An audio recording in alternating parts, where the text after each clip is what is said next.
L'expérimentation courait depuis 2016. La circulation en interfile pour les 2 roues et les 3 roues est désormais généralisée. Le décret qui l'autorise est paru vendredi dans le journal officiel.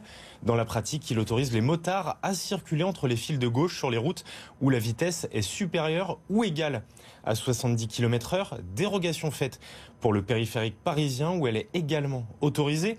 Une nouvelle qui ravit les motards, mais attention tout de même aux règles pour ne pas perdre de points sur votre permis de conduire, comme nous l'expliquent Léna Mahmoud et Paul Guianvar. C'était une décision très attendue.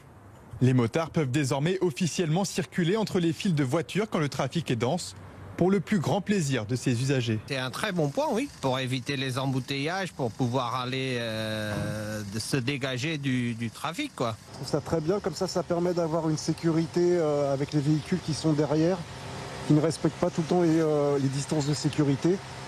Et puis on est en 2 roues, c'est pour gagner du temps aussi, quoi. L'ensemble des routes et autoroutes comportant au moins 2 fois 2 voies et avec un terre-plein central sont concernés par cette autorisation. La circulation doit se faire entre les 2 fils les plus à gauche à une vitesse maximale de 50 km/h et même de 30 km/h lorsqu'une des files de voitures est à l'arrêt.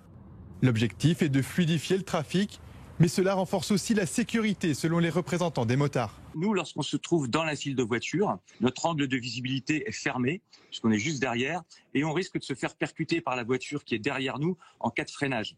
Voilà. Alors que si nous circulons dans l'interfile, notre visibilité est largement accrue, beaucoup plus ouverte, et nous n'avons pas à gérer un véhicule qui pourrait nous percuter par l'arrière. L'expérimentation pendant près de 10 ans de la circulation interfile a montré que cette pratique n'avait pas ou peu d'impact sur le nombre d'accidents.